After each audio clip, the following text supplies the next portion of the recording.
अपना जो सूत्र चल रहा था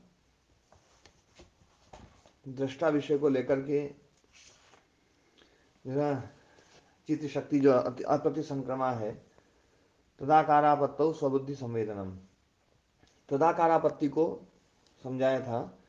कल अपन ने तत्वशादी से भी समझा था। तदाकारापत्ति मतलब जो है चित्त जो है वो उस चित्त में प्रतिबिंबित होता है आत्म तत्व, जैसे चंद्रमा सरोवर में प्रतिबिंबित होता है। और प्रतिबिंबित होने के कारण से वो जो आत्म तत्व है चित्त में जब है ना प्रतिबिंबित होता है तो चित्त को अपने रंग में रंग देता है। तो वो चित्त जो अचैतन्य है वो चैतन्य जैसा दिखाई देता है, जड़ होते हुए भी चेतन जैसा दिखाई देता है। और आत्म तत्व जो है जो अपरिणामी है वो परिणामी जैसा दिखाई देता है। चित्त में जो क्रिया है वो क्रिया उसमें दिखाई देती है। शुद्ध पुरुष में क्रिया नहीं है, लेकिन जो प्रतिबिंबित पुरुष है उसमें क्रिया दिखाई दे रही है। क्योंकि प्रतिबिंबित पुरुष वास्तव में कुछ मतलब जो है ना ऐसा है नहीं कुछ। जब तक चित्त है तब तक प्रतिबिंब पुरुष है।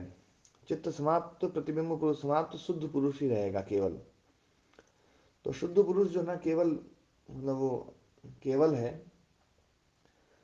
और जब तक प्रतिबिंब पुरुष है जब तक केवल नहीं है। तो केवल्य पाना यही मोक्ष है। तो प्रतिबिंब जिसमें पड़ रहा है उस शीशे को हटाना है, यही साधना है। पूरी योग दर्शन की साधना यही है।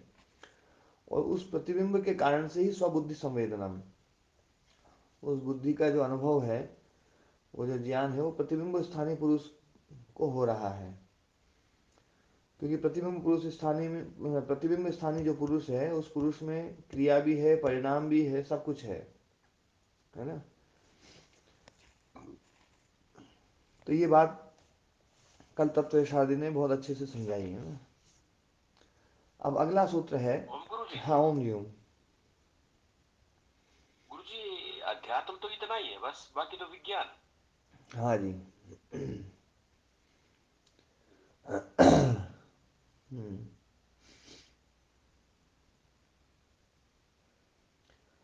हाँ। अब जो है दृष्टि दृश्योपरक्तम चित्तम सर्वार्थम,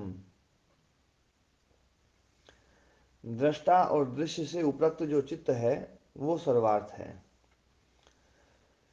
चित्त जो है प्रणाम गुरु विषयों जी। से, हाँ प्रणाम जी, चित्त जो है वो विषयों से भी उपरक्त होता है, ये हमने समझा।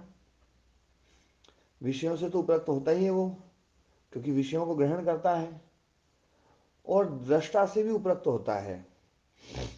पर दृष्टा से उपरक्त जो होता है वो प्रतिबिंब स्थानीय दृष्टा से उपरक्त होता है। ये बहुत पते की बात है ये। इस बात को हमेशा ध्यान रखना है। यदि इस बात को ध्यान नहीं रखोगे तो उलझोगे। हाँ महाराज जी। हाँ ओम जी। महाराज जी, महाराज जी, चित्त जब विषय के विषय से उपरक्त होता है तब तो वो विषयाकार हो जाता है। हाँ परंतु जब पुरुष से प्रतिबिंबित होता है या पुरुष से जब उपरक्त होता है तब उसकी क्या स्थिति होती है? तो पुरुषाकार होता है। संधि पुरुषाकार होता है। तो और अचेतन्य पुरुष का चैतन्य क्या जैसा हो आकार है? जाता है। जी, चैतन्य जी, यही उसका पुरुषाकार होना है। यही पुरुषाकार है। जी महाराज, है ना। धन्यवाद। तो जो पुरुषाकार होना जो है ना वो चैतन्य जैसा होता है, चैतन्य जैसा हो जाता है। क्योंकि पुरुष जो है ना अपरिणामी है, इसलिए इसका जो पुरुषाकार है ये सदा ज्ञात होता है, सदा जो है ना वो बना तो रहता है। महाराज जी, फिर महाराज जी पुरुषाकार तो फिर सदा ही रहता है चित्त। हाँ वो जब तक चित्त का पुरुषाकार सदा बना अस्तित्व रहेगा। है। वो कभी भी अचेतन नहीं दिखेगा, कभी जड़ नहीं दिखेगा। जी महाराज। वो सदा जो है ना ज्ञात विषय है।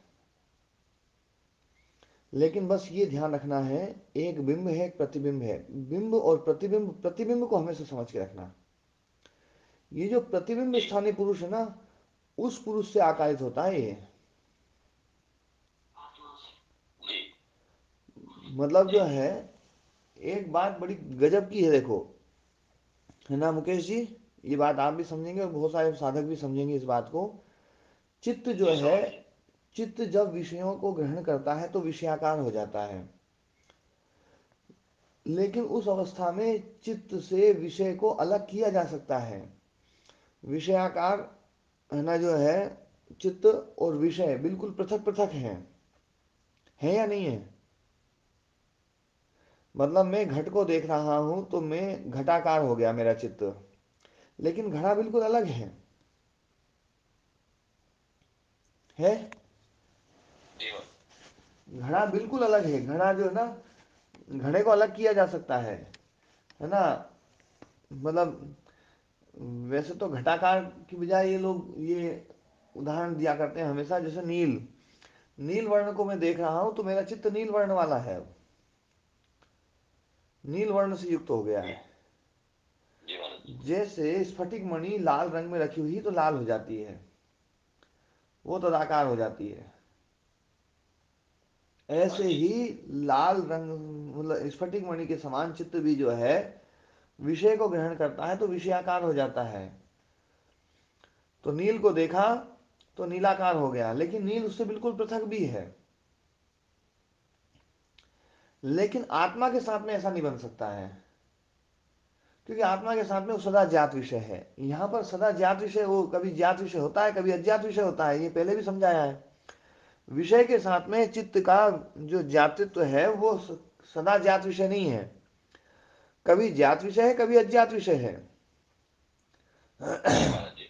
और ना। इसमें महाराज जी एक बात और भी तो ये इसमें चित्त, आभासित हो रही है। चित्त परिणामी होने के कारण से वो सदा ज्ञात विषय नहीं होता है विषय के साथ में। जी। लेकिन आत्म तत्व अपरिणामी होने के कारण से चित्त के साथ में जो है ना, चित्त को जो प्रकाशित किया जा रहा है उस आत्म तत्व के द्वारा, प्रतिबिंब के द्वारा, तो वो सदा ज्ञात विषय है।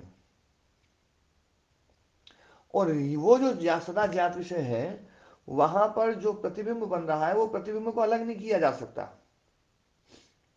जैसे चंद्रमा का प्रतिबिंब तालाब में पड़ रहा है, तो चंद्रमा बिल्कुल अलग है, तालाब बिल्कुल अलग है, लेकिन जो प्रतिबिंब है ना, उस प्रतिबिंब को कोई अलग नहीं कर सकता। देखो ये तालाब, और ये देखो ये प्रतिबिंब, देखो ये इसको अलग निकाल के दिखा दिया ये प्रतिबिंब, क्योंकि जी। अलग निकालते ही जी महाराज। प्रतिबिंब खत्म।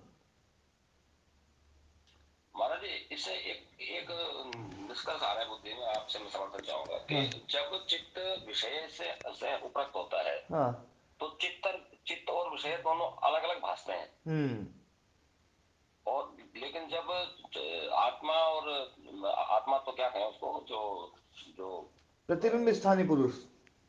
प्रतिबिंब स्थानीय पुरुष जब उसमें भासता है तो उसमें दो अलग अलग वस्तु नहीं भास सकती, मतलब चित्त हाँ, और प्रतिबिंब स्थानीय पुरुष एक ही भासते हैं। एक ही भाषेंगे। जी महाराज। इस बात को हमेशा ध्यान रखना है। तो ये जो है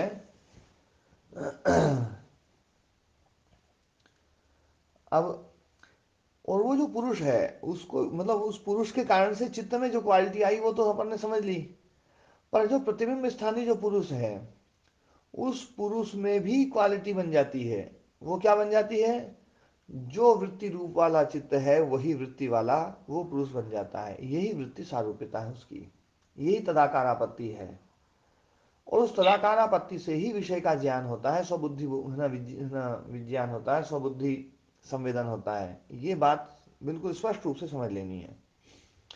ये इनका सबसे सर्वोच्च लेवल का मत है ये। योग दर्शन का ये जो मत है ना, ये मत है, ये इसकी आत्मा है इस योग दर्शन की। और ये विषय किसी को समझ में आता नहीं है, इसलिए जो है ना योग दर्शन के बाकी सब विषयों को लेकर के वो थोड़ा सा भ्रांत रहते हैं। ये सही बात, महाराज। हाँ, ये बात अच्छे से समझ लेनी है कि प्रतिबिंब किस प्रकार से पड़ता है, प्रतिबिंब जो है ना, और प्रतिबिंब के कारण से संवेदन किस प्रकार से होता है बुद्धि में, और प्रतिबिंब के कारण से जो है ना बुद्धि चैतन्य कैसे होती है, और प्रतिबिंब होने पर भी वो पुरुष जो शुद्ध पुरुष है वो अपरिणामी कैसे रहता है ना। जी महाराज। जी हाँ महाराज। जी। अब स्वामी, शुद्ध पुरुष को परिणामी रहने में तो कोई दिक्कत नहीं उसमें, क्योंकि जो प्रतिबिंब बन रहा है, हाँ, अगर कोई अशुद्धि आएगी तो उसमें आएगी वो भी उस पानी के कारण। अगर वो पानी शुद्ध होगा तो पर है ना, कैसा बनेगा? पर बहनी क्या जी है, कई लोग उस प्रतिबिंब स्थानीय पुरुष और उस शुद्ध पुरुष को एक ही मानते हैं, उसको अलग अलग नहीं जी। मानते हैं। हाँ, आपने अलग अलग करके हमें समझाया, इसलिए हमें ऐसा लग रहा है कि अब उसमें हाँ नहीं आ सकता परिणाम। हाँ वो तो जैसा है वैसा रहेगा उसमें। हाँ, संघातात्मक पुरुष और शुद्ध पुरुष दोनों अलग अलग सत्ता नहीं मानते हैं वो लोग। और वो जी संघातात्मक पुरुष मतलब वो जीवात्मा और आत्मा एक ही है ऐसा मानते हैं। जी। जबकि जीवात्मा शब्द जो है ना ये लाक्षणिक प्रयोग है, उपाधि बस युक्त अब प्रयोग है, ये उपाधि से कठिनाई युक्त। से समझ आने वाली बात है ना। हाँ, जो उपाधि भेद मैंने बताया था ना, उपाधि के द्वारा जो ना, जो है ना सोपाधिक प्रयोग, जो आत्म आत्मा शब्द का, जीवात्मा शब्द का जो प्रयोग करते हैं, ये सोपाधिक रूप है। जी जैसे घटाकाश, अब आकाश है, आकाश तो सामान्य रूप से है, लेकिन घड़े में जो आकाश है, तो घड़ा आकाश कभी नहीं हो सकता है, इसलिए घट जो ना आकाश का विशेषण नहीं बन सकता है, लेकिन उपाधि बन सकता है। उपाधि बन सकता है कि घटाकाश जो ना दूसरे आकाश से इस आकाश को अलग कर देता है। विशेषण भी तो यही करता है, हाँ जी दूसरी चीज से दूसरी चीज को अलग करना, ये तो विशेषण का काम है। विशेषण मतलब हाँ जी भेदक, विशेषण हाँ जी मतलब भेदक, भेद कर देता है। काला सांप, तो काला शब्द ने दूसरे सांपों से इस सांप को अलग कर दिया जी है ना। तो घटाकाश में घट शब्द ने दूसरे आकाश से घड़े के अंदर जो आकाश है उसको अलग तो किया है, लेकिन घट शब्द आकाश को कभी नहीं कह सकता है। वहां काला सांप, काला शब्द सांप को ही कहेगा। तो विशेषण और उपाधि में यही अंतर है, पहले मैंने बहुत अच्छी बार कई बार समझाया है। वाच्यत्वे सति व्यावर्तकतया प्रतीयमानम विशेषणम, अवाच्यत्वे सति व्यावर्तकतया प्रतीयमान उपाधि, है हाँ ना। जी, समझ बताया है आपने। है ना, हाँ जी। तो बताया था महाराज जी, एक तो अलग अलग ही करता है, क्योंकि उसको विशेषित भी करता है, ऐसे दो चीजें बताई हाँ, थी विशेषित आपने, भी ऐसे मतलब कुछ अलग तो करता ही है, उसको साथ में उसको कहता भी है। और एक जो है ना केवल अलग करता है, ना अलग करता है लेकिन उसको कहता नहीं है। तो अब जो है ना, तालाब ने उस चंद्रमा को अलग किया है, तो वो तालाब में जो है ना स्थित जो प्रतिबिंब चंद्रमा है, वो तालाब ने अलग किया है। अब तालाब कभी भी चंद्रमा नहीं बन सकता है, तो तालाब हाँ जी कभी भी चंद्रमा नहीं बन सकता है। और जो प्रतिबिंबित चंद्रमा है वो तालाब से अलग भी नहीं हो सकता है ना। जैसे घटाकाश हाँ जी घड़े से अलग नहीं हो सकता है, घटाकाश, घड़ा टूटा था, घटाकाश ही खत्म, है ना। तो पूरी की पूरी साधना उस घड़े में डंडा मारने वाली है, ये मैंने बताया था पहले। हाँ जी, समझ बताया था जी। हाँ जी। तो अब इस बात को समझो, दृष्टि दृश्योपरक्तम चित्तम सर्वार्थम, दृष्टा दृश्य से उपरक्त जो चित्त है वो सर्वार्थ है। अब इसको समझो थोड़ा सा ना। मनो ही मंतव्येन अर्थेन उपरक्तम तत्स्वयं च विषयत्वात् विषयिणा पुरुषेण आत्मीया वृत्तिया अभिसंबद्धम। मन जो है मंतव्येन अर्थेन उपरक्तम, ये बात अब देखो थोड़ा सा जो है, यहां पर ये बात जो कहना चाह रहे हैं, तत्वशाधिकार ने इस सूत्र को बहुत अच्छे समझाया है। क्या गजब समझाया, ऐसा समझाया मतलब जो है ना कि मतलब वास्तव में दिल खुश हो जाता है ना, जैसे कई बार जैसे कोई बात समझ में आ जाती है, ऐसे समझाया हुआ है। उन्होंने कहा है कि दृष्टा को हम समझाया है एक मतलब ना तर्क दे करके, तर्क दे करके पहले समझाया है कि दृष्टा जो है ना उससे अलग है, और चिति अप्रतिसंक्रमा है, तदाकारापत्ति होने के कारण से स्वबुद्धि में संवेदन होता है। तो चित्त के द्वारा बुद्धि प्रकाशित है, और चित्त शक्ति के द्वारा चित्त जो है ना प्रकाशित है। चित्त स्वयं प्रकाशक नहीं है, स्वाभाषक नहीं है ना, स्वाभास नहीं है। विषय को तो आभासित करता है पर स्वाभास नहीं है। स्वाभास जो ना वो तो चित्त के द्वारा आभासित है, और चित्त शक्ति के द्वारा आभासित है। ये बात पहले सिद्ध करी। अब यहाँ पर ये जो बात कह रहे हैं, तत्वशाधिकारी कहना चाह रहे हैं कि ये बात जो प्रत्यक्ष हमें अनुभूत हो रही है बात, उसके द्वारा जो है ना सूत्रकार भी और भाष्यकार भी उसको समझाना चाह रहे हैं कि देखो प्रत्यक्ष में हमें क्या अनुभव होता है। तो प्रत्यक्ष में हमें अनुभव होता है कि मन जो है मंतव्येन अर्थेन उपरक्तम, मंतव्य जो अर्थ है उससे उपरक्त होता है। ये हमें समझ में आता है। ये देखो है ना, घट को देख रहा हूँ तो घट रूप बन गया, तत्स्वयं च विषयत्वात्, तो उपरक्त होने के कारण से है ना वो उपरक्त विषय वाला हो गया। और तत्स्वयं च विषयत्वात्, और स्वयं भी विषय बनता है, इसलिए विषयी पुरुष के साथ में आत्मीय वृत्ति अभिसंबंधम, जो अपनी आत्मीय वृत्तियां है, वृत्ति है, स्वयं स्वयं की जो वृत्ति है, उस वृत्ति के द्वारा अभिसंबद्ध हो जाता है। क्यों?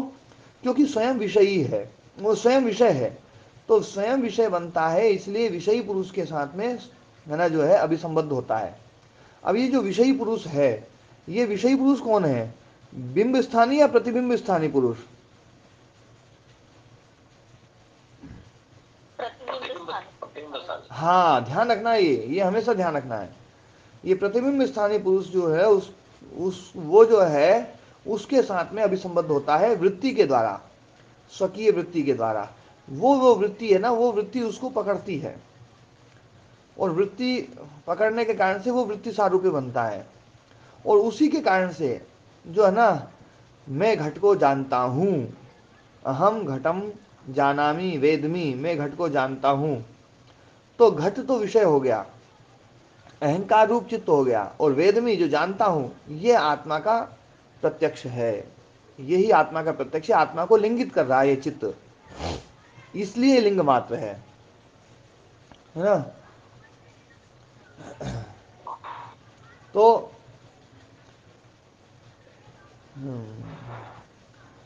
तद एतत् चित्तम एवं दृष्टि दृश्योपरक्तम, तो यही चित्त दृष्टा और दृश्य से उपरक्त विषय विषयी निर्भासम, विषय रूप में और विषयी रूप में निर्भासित होता हुआ चेतन अचेतन स्वरूपापन्नम, चेतन स्वरूप और अचेतन स्वरूप में प्राप्त होता हुआ।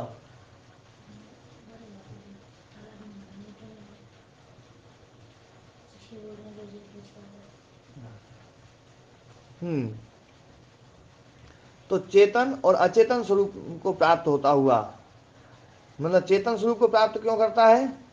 क्योंकि वृत्ति सारूप्य हो जाता है, और उसके साथ में प्रतिबिंब के कारण से वो चेतन हो जाता है, और अचेतन तो है ही, तो चेतन और अचेतन दोनों दिखाई देता है, और ये दोनों अपने को दिखाई देता भी है।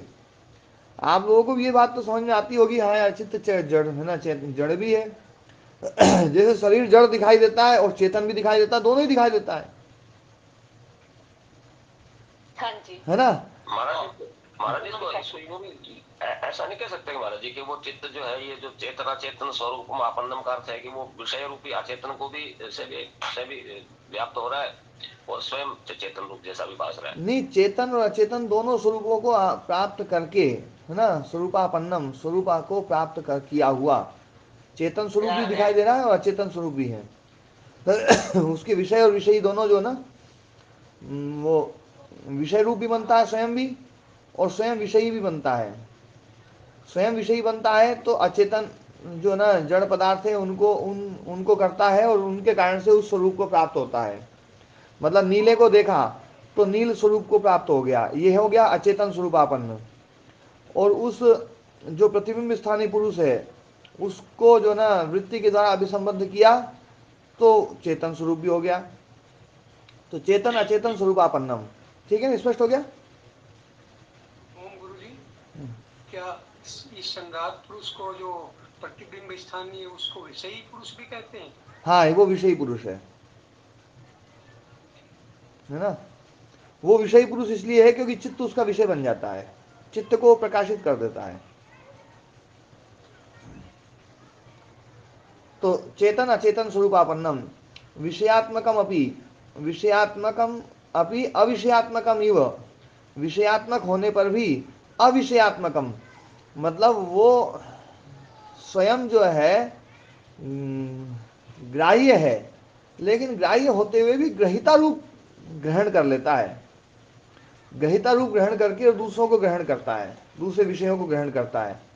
स्वयं ग्राह्य है, स्वयं अप्रकाशित है ना। देखो ध्यान देने वाली बात है, विषयात्मकम अपि मतलब स्वयं अप्रकाशक होते हुए भी, दूसरे के द्वारा पर प्रकाशित होते हुए भी अविषयात्मकम इव, है ना, स्वयं प्रकाशात्मक जैसा दिखाई दे रहा है। अचेतनम चेतनम इव, अचेतन होता हुआ भी चेतन जैसा दिखाई दे रहा है। स्फटिक मणि कल्पम, स्फटिक मणि के समान, स्फटिक मणि के समान सर्वार्थम इत्युच्यते। सर्वार्थम मतलब स्फटिक मणि जैसे जिस रंग के साथ में उसको बिठा दो उसी रंग को ग्रहण कर लेती है, सारे रंगों को, सारे विषयों को ग्रहण करती है स्फटिक मणि। दुनिया का कोई भी विषय ऐसा नहीं है जिसको ग्रहण नहीं करे स्फटिक मणि। ऐसे ही चित्त भी सारे अर्थों को ग्रहण कर लेता है सर्वार्थम, इसलिए है ना जो है सर्वार्थम सारे विषय वाला होता है, इत्युच्यते ऐसा कहा जाता है। तद अनेन चित्त सारूपेण भ्रांता केचिद, है ना, केचित तदेव चेतनम इत्याहु। तो उसको तदेन चित्त सारूपेण भ्रांता, चित्त सारूप्य से भ्रांत, चित्त के साथ में सारूप्य होने के कारण से, चित्त सारूपेण मतलब है ना, चित्त में चित्ती शक्ति की सारूप्यता आने के कारण से, भ्रांता केचिद है ना, भ्रांत होकर के कुछ लोग, तदेव उस चित्त को ही है ना चेतनम इत्याहु, चेतन बोलते हैं, उसी को चेतन बोल देते हैं कि यही चेतन है। तो ये वैसे तो अभी बौद्धों का खंडन कर रहे हैं, लेकिन लगभग लगभग आजकल जो है ना सभी लोग इस चित्त को ही चेतन मान करके उसी का ही सारा धर्म बता करके उसके धर्म को ही आत्मा का धर्म बताते हैं, उसी को उसके धर्म को ही जो ना उसका है ना वो बताते हैं। तो ये सब जो ना करके ये बात जो ना व्यास मुनि जी ने जो बात बोली ना वो बिल्कुल सटीक बोली है कि भ्रांत होकर के। हाँ जी, महाराज जी, हाँ जी। महाराज जी यही मैं सोच रहा था, तो हमारा सबका ही खंडन हो गया, बस एक वो पुराने ऋषियों को छोड़ के वही हाँ, सब। सबका खंडन हो गया है। पर अभी यहाँ एक पर ना, कदम आगे वाला भी गया, हम भी गए एक कदम आगे वाला भी। हाँ पर अभी ये बौद्धों का खंडन कर रहे थे वैसे तो, पर ये है ना ये सबका ही खंडन मैं है वैसे। चक्कर में मारो भी होगा, हम भी डूबूंगा। तब तो आप तर गए।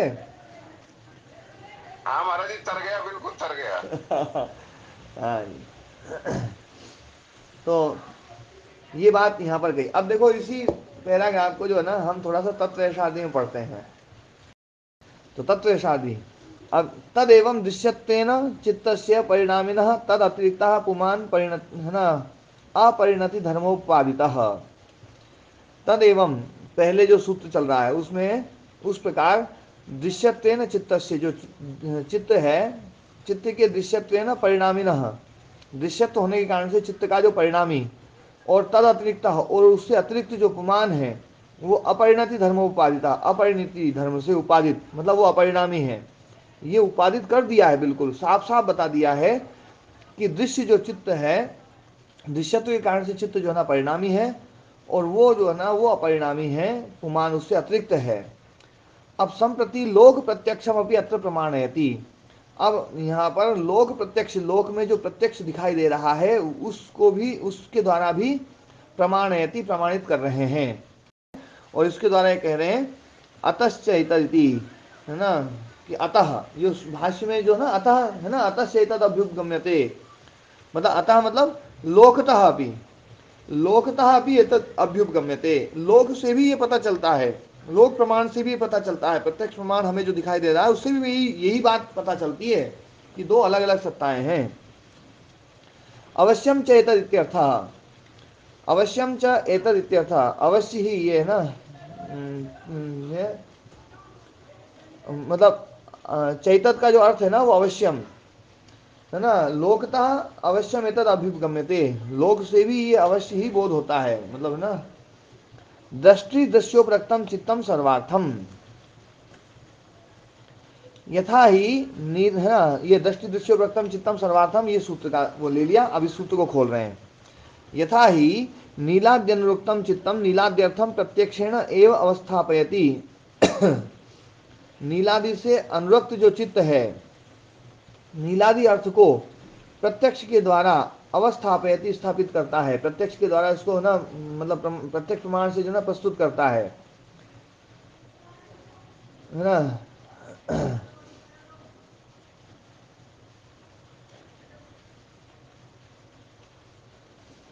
मतलब जो है नीलाद्यनुरुक्तम चित्तम नीलाद्यर्थम प्रत्यक्षेण एव अवस्थापयति, नीलादि से अनुरक्त जो चित्त है वो नीलादि अर्थ को प्रत्यक्ष प्रमाण के द्वारा है ना अवस्थापयति मतलब स्थापित करता है। एवं इसी प्रकार से दृष्टि छायापत्या तदनुरक्तम चित्तम द्रष्टारम अपनी प्रत्यक्षेण अवस्थापयति, दृष्टि की जो छाया है मतलब जो प्रतिबिंब है दृष्टा पुरुष और उस पुरुष की जो छाया, जो प्रतिबिंब है, उसकी आपत्ति, उसकी प्राप्ति से, आपत्तिया मतलब प्राप्तिया, तद अनुरक्तम चित्तम, उससे अनुरक्त चित्त दृष्टारम अपनी प्रत्यक्षेण अवस्थापयति, उस दृष्टा को भी प्रत्यक्ष से स्थापित करता है। चित्त जो है चैतन्य जैसा दिखाई दे रहा है, ये बिल्कुल प्रत्यक्ष कर रहा है कि कोई ना कोई चेतन सत्ता से ये जो है ना प्रतिबिंबित हुआ है। अस्ति ही है ना द्वयाकारम ज्ञानम नीलम अहम संवेदमी इति, और ये दोनों आकार का ज्ञान होता ही है, हमें प्रत्यक्ष होता है। नीलम अहम संवेदमी, नीलन है ना, नील ज्ञान को अहम संवेदमी, संवेदमी ना, तो संवेदमी, ये संवेदना जो है ना, ये बुद्धि का प्रतिसंवेदी पुरुष, तो जो संवेदन आया है ये प्रतिछाया के कारण से आया है।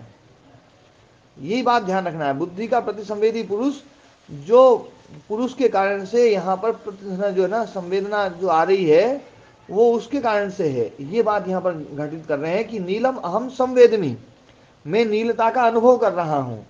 तो नीलता तो हो गई पदार्थ, वो जो दृश्य में, और संवेदमी जो हो गया वो दृष्टा।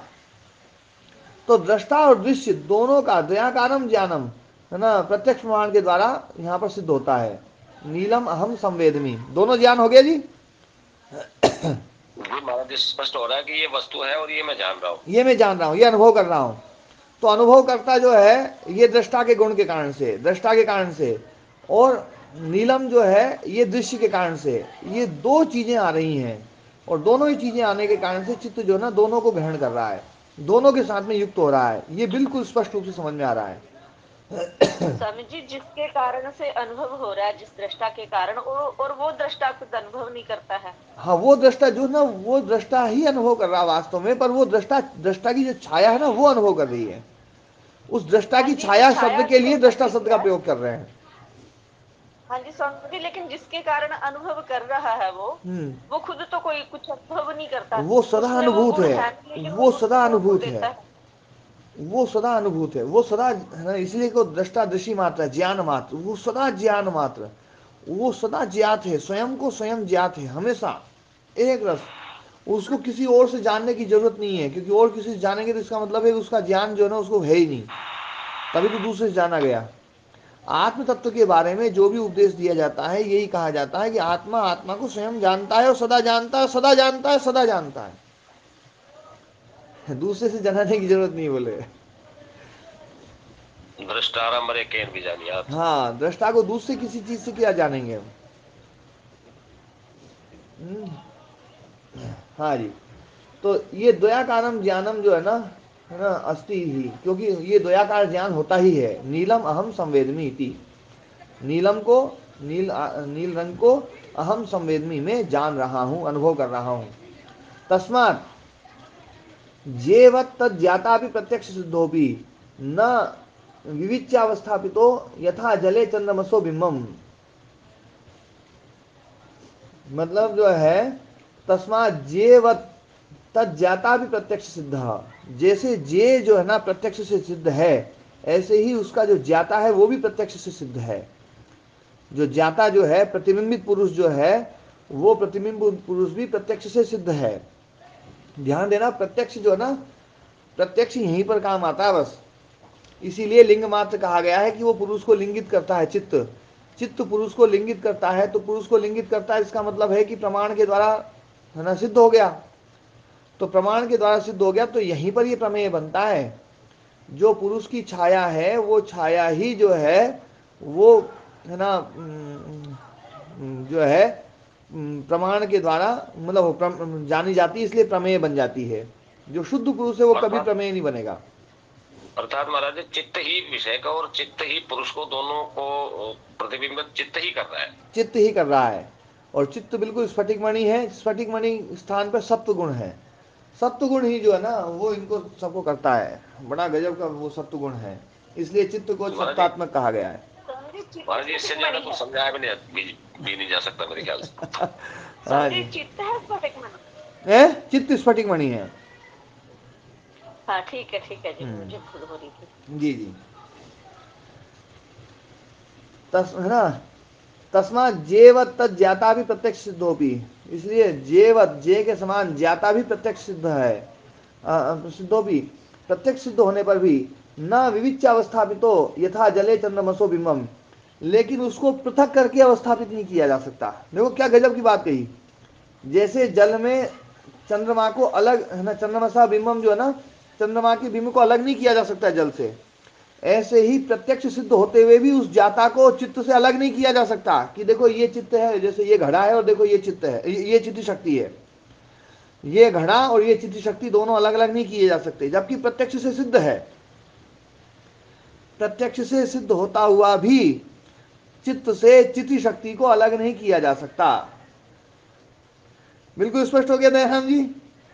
महाराज जी से ज्यादा और स्पष्ट कुछ हो भी नहीं सकता, एकदम बिल्कुल शीशे की तरह स्पष्ट हो गया। बहुत अच्छा जी आपके चरणों में एक बार फिर प्रणाम। जी। तो न तो एतावता तद अप्रत्यक्षम, है ना, और इतने मात्र से वो अप्रत्यक्ष नहीं हो सकता कि उसको हम अलग नहीं कर सकते, अलग नहीं कर सकते इसलिए अप्रत्यक्ष है। जैसे चंद्रमा का जो बिंब है, प्रतिबिंब है, वो है ना जल से तालाब से उसको अलग नहीं किया जा सकता, तो इसलिए यूं नहीं कह सकते कि भैया ये प्रत्यक्ष नहीं है, वो फिर भी प्रत्यक्ष होता ही है, प्रतिबिंब जो है ना प्रत्यक्ष होता है, भले अलग नहीं किया जा सके, है ना।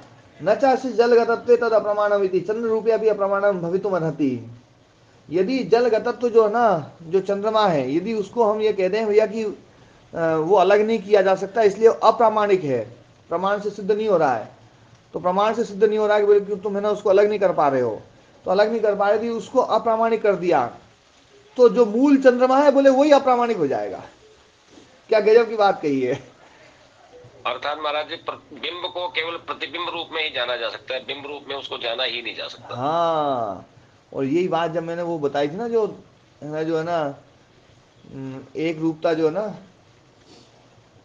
एक बार आपने वो उनका विषय लेकर के गुरुजी है ना, मणि द्रविड़ गुरुजी का वो लिया था, तो है ना जो है ना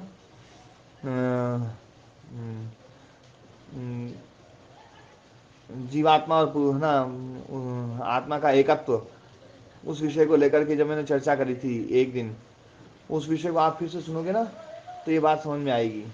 हम बिंब को तो बिल्कुल नहीं समझ सकते हैं, प्रतिबिंब ही हमारा विषय बन सकता है, और प्रतिबिंब के बारे में ही चर्चा की जाती है, और प्रतिबिंब के बारे में चर्चा करके साथ में ये भी कही जाती है कि वो जो बिंब स्थानीय है ना, वो अप्रमेय है ना, वो अव्यपदेश्य है, अव्यवहार्य है ना, वो सारा जो है ना जो अप्रमेय है ना, अनुपदेश्य है ना, वो जो सारी बात बताई जा रही वो बताई जा रही, और एकात्म प्रत्यय सारम, ये इस प्रतिबिंब के कारण से एकात्म प्रत्यय सार बन रहा है वो।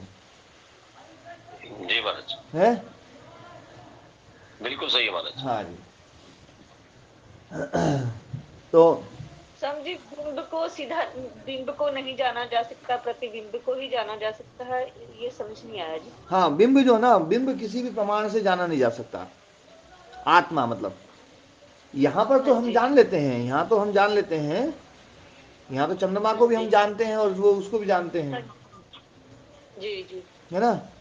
जी, लेकिन अभी तो ये बता रहे हैं कि भाई प्रतिबिंब को जो है ना तालाब से अलग नहीं किया जा सकता, कि किया जा सकता है, ठीक है, नहीं किया जा सकता जी। और प्रतिबिंब को तालाब से अलग नहीं किया जा सकता, तो कोई ये कहे कि भैया प्रतिबिंब को तुम तालाब से अलग करके दिखा दो, यदि दिखा दोगे तो मैं मान लूंगा, और नहीं दिखाओगे तो मैं नहीं मानूंगा, तो नहीं मानूंगा तो प्रतिबिंब को तुम अप्रामाणिक मानोगे, तो प्रतिबिंब अप्रामाणिक होते ही आत्मा भी अप्रामाणिक हो जाएगा, जो उसका बिंब है ना चंद्रमा, क्योंकि प्रतिबिंब ठीक है जी, अप्रामाणिक होते ही बिंब भी अप्रामाणिक हो जाएगा। ठीक है जी। ठीक है ना। तो ऐसे ही हाँ जो है जी, ना, यदि हम उस प्रतिबिंब पुरुष को अप्रामाणिक माने, उसको हम ज्ञाता के रूप में स्वीकार ना करें, तो हम शुद्ध पुरुष को ही अप्रामाणिक मान रहे हैं। तो ये जो मैंने जो है दृष्टि छाया जो है, वो दृष्टा की जो छाया है मतलब प्रतिबिंब है, वो प्रतिबिंब जो पुरुष है, वो पुरुष जो है प्रत्यक्ष प्रमाण के द्वारा सिद्ध होता है, प्रत्यक्ष प्रमाण के द्वारा वो ज्ञात होता है, और है ना प्रत्यक्ष प्रमाण भी कहो और शब्द आदि प्रमाण भी उसको है ना सिद्ध करते हैं। आत्मा व अरे द्रष्टव्य, आत्मा को देखो, है ना, इच्छा द्वेष प्रयत्न सुख दुख ज्ञानानि आत्मनोलिंगम, ये सारे शब्द जितने भी सूत्र है ना, सारे के सारे सूत्र उस प्रतिबिंब स्थानीय जो पुरुष है उस पुरुष को प्रमाणित करते हैं, है ना? ठीक है ना? हाँ जी ठीक है जी। जी।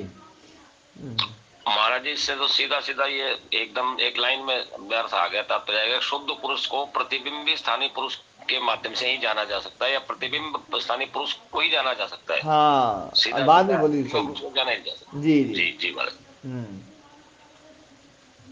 तो अभी कह रहे हैं न चासी जलगतत्व तद अप्रमाणमिति, जलगतत्व जो है ना में होने में उसको अप्रमाणिक नहीं माना जा सकता, यदि वो प्रमाणिक माने चंद्र रूपे भी अप्रमाणम भवितुम अर्हति, तो चंद्र का जो रूप है ना उसमें भी अप्रमाणता आ जाएगी। तस्मात् चित्त प्रतिबिंबितया चैतन्य गोचरा, है ना, गोचरा भी चित्त वृत्ति न चैतन्य गोचरा इति। अब क्या गजब की बात कही देखो, तस्मात् इसलिए चित्त प्रतिबिंबितया चैतन्यो गोचरा, चैतन्य गोचरा, है ना, चित्त शक्ति जो है वो, है ना, जो है चित्त प्रतिबिंबितता के कारण से चैतन्य गोचरा है, वो चैतन्य गोचर है। और चैतन्य गोचर होते हुए भी चित्त वृत्ति न चैतन्य गोचरा, चित्त वृत्ति जो है वो उस शुद्ध पुरुष के द्वारा तो अगोचर, चित्त वृत्ति जो है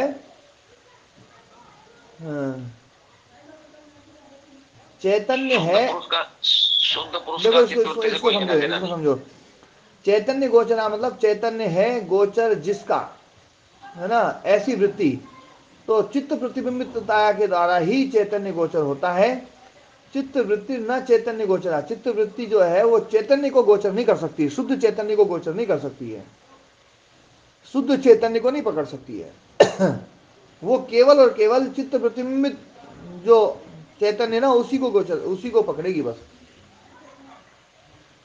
मतलब प्रतिबिंब चैतन्य गोचर होता है, ये बात बिल्कुल ध्यान रखने वाली बात है। प्रतिबिंब चैतन्य गोचर होगा, शुद्ध चैतन्य गोचर नहीं होगा, क्योंकि शुद्ध चैतन्य तो अप्रमेय है, शुद्ध चैतन्य तो अगोचर है, शुद्ध चैतन्य अगोचर है, ये बात बिल्कुल स्पष्ट रूप से हम समझ लें।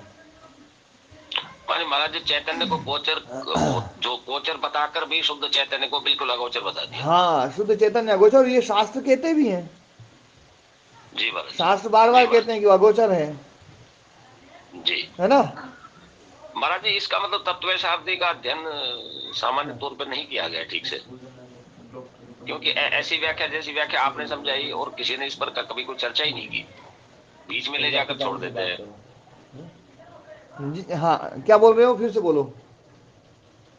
मैं कह रहा था महाराज जी तत्व शाब्दी से तो बिल्कुल स्पष्ट हो रहा है, परंतु इस पर शेष लोगों ने मतलब ध्यान नहीं दिया, या क्या हुआ है तो परमात्मा जाने, क्योंकि इस प्रकार से किसी ने आज तक समझाया ही नहीं जैसे आप समझा रहे हैं, और बिल्कुल शब्द भी यही कह रहे हैं, और योग दर्शन में व्यास भाष्य और सूत्र भी यही कह रहे हैं। हाँ,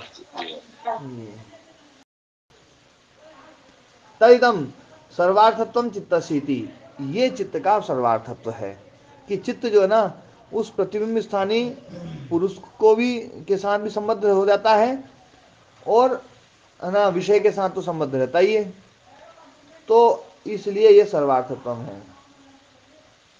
तो ये सूत्र समझाया अभी इतना। तो तदेतदाह मनोहिति, अब इसीलिए यह कहा गया है कि मनोहिति जो ना, अभी देखो अब इस भाष्य को पढ़ेंगे कि मनो ही मंतव्येन अर्थेन उपरक्तम, मंतव्य अर्थ से उपरक्त, तत्स्वयं च विषयत्वात्, और वो स्वयं भी विषय होने के कारण से अपना जो विषयी जो प्रतिबिंब स्थानीय जो पुरुष है उस पुरुष के साथ में आत्मीय वृत्तियां अभिसंबद्ध, स्वयं की वृत्ति के द्वारा अभिसंबद्ध है। तद एतत् चित्तम एवं दृष्टि दृश्योप्रक्तम, तो ये चित्त जो है ये दृष्टि दृश्योप्रक्त होकर के विषय विषयी निर्भासम, विषय और विषयी के द्वारा निर्भास, है ना, निर्भासम चेतन अचेतन स्वरूपापन्नम, चेतन स्वरूप को भी प्राप्त करता है और अचेतन स्वरूप को भी प्राप्त करता है। चेतन स्वरूप जो प्रतिबिंब पुरुष है उसको प्राप्त करता है, और अचेतन स्वरूप जो है ना जड़ जगत है, नीलादि घटादि, उनको भी स्वरूप को प्राप्त करके विषयात्मकम अभी अविषयात्मकम इव, विषय बनता हुआ भी अविषयात्मकम जैसा दिखाई देता है, बिल्कुल अचेतनम, है ना, चेतनम इव, अचेतन होकर के भी चेतन जैसा, स्फटिक मणिकल्पम सर्वार्थम इत्युच्यते, वो सर्वार्थम कहा जाता है। तो विषय भी बनता है, विषय भी बनता है, और इसलिए ये चित्त सर्वार्थ है, दोनों के लिए है, बीच में यही बैठा है जो इधर वाले को जोड़ रहा है, उधर वाले को जोड़ रहा है, इसलिए इसको लिंग मात्र कहा गया है। लिंग मात्र मतलब वो लिंगयति, प्रकृतिम पुरुषम च लिंगयति, प्रकृति को भी और पुरुष को, दोनों को लिंगित करता है। दोनों को लिंगित करता है मतलब दोनों को प्रमाणित करता है, दोनों को ही है ना गोचर करता है। ये बात है ना स्पष्ट रूप से हम समझ लें, ठीक है ना। जी महाराज। जी ओम गुरु हाँ जी। जी, ये तो चित्त का तो बिल्कुल सही खोल दिया, लेकिन ये तत्व में सार दी कि मेरी इच्छा है कि इसका कोई हिंदी टीका हो तो बढ़िया सी, कोई अच्छा टीकाकार हो तो बताए। इसको भी दिलवाएंगे। हाँ जी। तद अनेन चित्त सारूपेण भ्रांता केचित तदेव चेतना मित्याहु, है ना। तो वो चित्त सारूप्यता के कारण से भ्रांत जो लोग हैं वो उस चित्त को ही चेतन मान लेते हैं, जबकि वो चेतन स्वयं नहीं है। ये भी बिल्कुल स्पष्ट रूप से इन्होंने बता दिया कि वो चित्त जो है ना चेतन नहीं है, बिल्कुल भी चेतन नहीं है, जड़ है। जड़ होते हुए भी उस है ना प्रतिबिंब के कारण से वो चेतन जैसा दिखाई दे रहा है, पर उसमें जो चेतनता है वो उस आत्म तत्व की ही है। और आत्म तत्व की जो चेतनता है उसको कोई नहीं जान सकता, लेकिन जब चित्त में उतरती है तब वो चेतनता अनुभूत होती है, वो प्रकट होती है, और वो प्रकट होकर के ही वो गोचर रूप में आती है। चेतनता हमें दिखाई देती है, बिल्कुल स्पष्ट रूप से हमें समझ में आता है चित्त चेतन है। जब शरीर चेतन दिखाई देता है तो चित्त तो बिल्कुल दिखाई देगा ही देगा। शरीर, जड़ शरीर और चेतन शरीर, जड़ खंबा और चेतन शरीर गाय आदि जो है ना वो बिल्कुल अलग अलग दिखाई देते हैं, है ना। तो प्रत्यक्ष से भी सिद्ध हो रहा है ये। तो प्रत्यक्ष रूप से भी इन्होंने जो है ना, तो मैंने जो शुरू में भी एक बात बोली थी कि आत्म तत्व की जो उपस्थिति है, ये बात मैं फिर से कोट कर रहा हूं मेरी, कि जब यह बात आती थी ना भी आत्मा की क्या जरूरत है या परमात्मा की क्या जरूरत है, आत्मा की जरूरत केवल और केवल चैतन्यता को उतारने के लिए है। इस पूरे संसार में जो चैतन्यता उतर रही है वो आत्म तत्व की उपस्थिति से उतर रही है।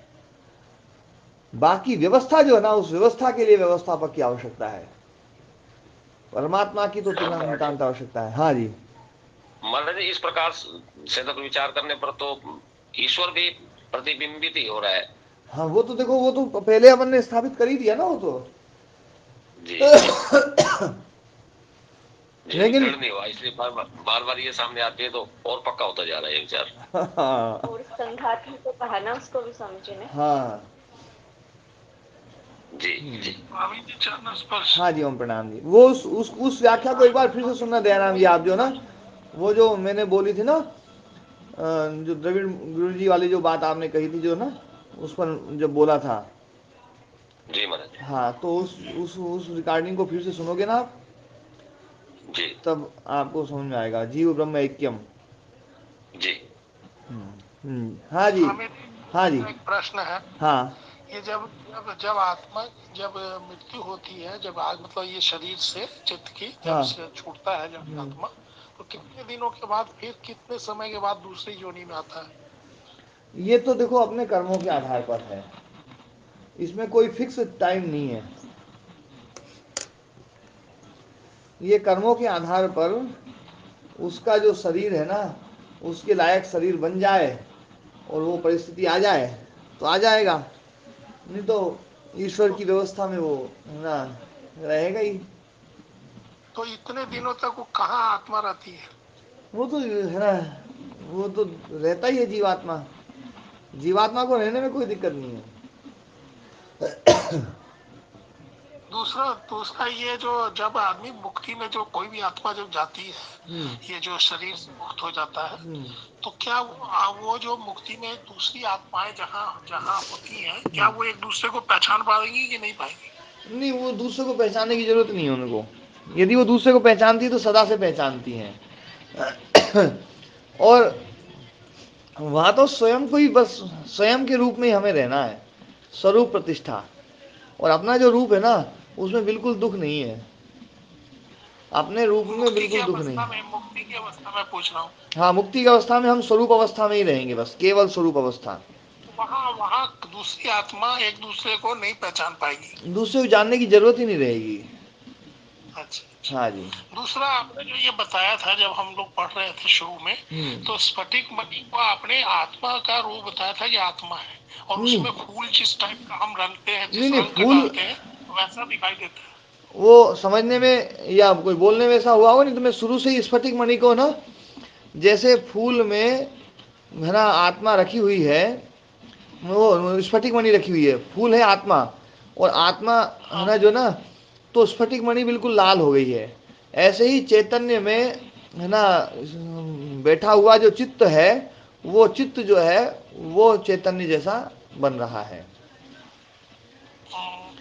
तो स्वामी जी, ये जो स्फटिक मणि है ये तो मतलब एकदम स्पष्ट साफ सुथरी चीज को इंडिकेट करने के लिए कहा जाता है, वैसे भी हाँ, स्फटिक तो मणि ये बिल्कुल साफ प्योर सुथरी साफ। चीज होती है ना वो स्फटिक मणि, ऐसे ही चित्त बिल्कुल साफ है, इसीलिए उसको अच्छा, सत्व चित्त कहा साफ। गया है।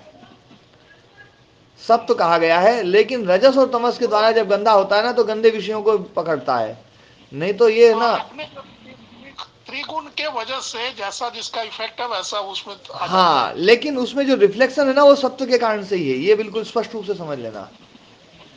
हाँ, क्योंकि सत्य ही प्रकाश है। हाँ, सत्व ही प्रकाश है, लेकिन सत्व प्रकाश होता है उस परम प्रकाश के कारण से प्रकाशित होता है। परम प्रकाश मतलब जो ये आत्मा हुआ, आत्म तत्व, हाँ जी। आत्म तत्व। हाँ जी। ठीक है स्वामी जी। जी जी। हाँ जी, मदन चलिए मोहन महाराज जी। जी आगे। प्रणाम। हाँ जी। ओम स्वामी जी। महाराज जी जैसे अभी बात आई थी कि एक आत्मा दूसरी आत्मा को पहचानती है, तो दो आत्मा तो है नहीं ना, वो तो सब एक ही है ना। देखो, आप वेदांत की बात कर रहे हैं, वो जो ना वो अभी उस मान्यता पे नहीं पहुंचे हैं, तो थोड़ी सी मान्यताओं में दोनों ये हो जाता है ना।